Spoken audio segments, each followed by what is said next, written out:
৪৫ দিনের মধ্যে সপ্তম পে কমিশন, কেন্দ্রীয় হারে ডিএ আর ৬ মাসের মধ্যে অষ্টম বেতন কমিশন। দীর্ঘ ১.৫ দশক পর বাংলার রাজনৈতিক পালাবদলের পর এখন এই প্রতিশ্রুতিগুলোকেই আঁকড়ে ধরেছেন লক্ষ লক্ষ সরকারি কর্মচারী ও পেনশনভোগী। নতুন মুখ্যমন্ত্রী হিসেবে শপথ নিয়েছেন শুভেন্দু অধিকারী, আর সেই সঙ্গে শুরু হয়েছে নতুন আশার অপেক্ষা। বিরোধী দলনেতা থাকাকালীন যিনি ডিএ আন্দোলনের পাশে দাঁড়িয়েছিলেন, এবার সেই শুভেন্দু অধিকারীর হাতেই রাজ্যের দায়িত্ব।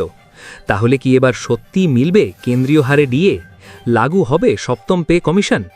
সরকারি কর্মচারীদের বহু বছরের বঞ্চনার অবসান ঘটবে? এই প্রশ্নগুলোর উত্তর খুঁজতেই আজকের প্রতিবেদন। ১.৫ দশক পর পালাবদল হয়েছে রাজ্যে, পদ্ম ফুটেছে পশ্চিমবঙ্গে।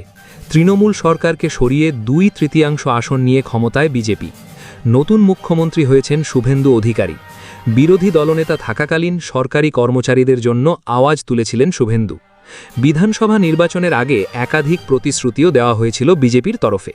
এবার গেরুয়া সরকার ক্ষমতায় আসতেই আচ্ছে দিনের আশায় সরকারি কর্মী ও পেনশনভোগীরা। শুভেন্দুর কাছে আবেদন জানিয়েছে শিক্ষকরা। শুভেন্দু অধিকারী বিধানসভা নির্বাচনের আগে বাংলায় দাঁড়িয়ে বড় ঘোষণা করেছিলেন কেন্দ্রীয় স্বরাষ্ট্রমন্ত্রী অমিত শাহ। শাহের প্রতিশ্রুতি ছিল ক্ষমতায় এলে ৪৫ দিনের মধ্যে সপ্তম পে কমিশন। প্রতিশ্রুতি ছিল কেন্দ্রীয় হারে ডিএরও। বিজেপি বলেছিল ক্ষমতায় এলে রাজ্য সরকারি কর্মচারীদের জন্য ডিএ সুনিশ্চিত করা হবে। সরকার গঠনের ৪৫ দিনের মধ্যে হবে সপ্তম পে কমিশন লাগু এবং ৬ মাসের মধ্যে অষ্টম বেতন কমিশন। শনিবার রাজ্যের নয়া মুখ্যমন্ত্রী হিসেবে শপথ নিয়েছেন শুভেন্দু অধিকারী। এখনও গঠন হয়নি মন্ত্রিসভা। এরই মধ্যে মুখ্যমন্ত্রী শুভেন্দু অধিকারীর কাছে আবেদন জানিয়েছে বঙ্গীয় শিক্ষক ও শিক্ষাকর্মী সমিতি। নতুন সরকারের কাছে ডিএর বিষয়টি নিয়ে পদক্ষেপ করার জন্য শিক্ষকরা আবেদন জানিয়েছেন। বঙ্গীয় শিক্ষক ও শিক্ষাকর্মী সমিতির সাধারণ সম্পাদক স্বপন মণ্ডলের কথায়, তৃণমূল সরকার বারবার শিক্ষকদের সঙ্গে বঞ্চনা করে এসেছে। ন্যায্য দাবি আদায়ে শুনতে হয়েছে যে ঘেউ ঘেউ করবেন না। তাই নতুন সরকারের কাছে শিক্ষকদের বঞ্চনার বিষয়টি গুরুত্ব দিয়ে বিবেচনা করার আবেদন।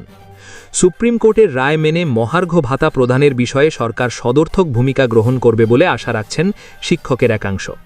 এদিকে বিজেপি টিচার্স সেলের শিক্ষক নেতা দীপল বিশ্বাস সংবাদ মাধ্যমকে বলেন, তৃণমূল সরকারের মহার্ঘ ভাতা দেওয়ার বিষয়ে অনীহা আমরা সকলেই দেখেছি। বিজেপির তরফ থেকে আগেই ঘোষণা করা হয়েছিল সরকার গঠনের ৪৫ দিনের মধ্যে কেন্দ্রীয় হারে মহার্ঘ ভাতা এবং সপ্তম পে কমিশন চালু করা হবে।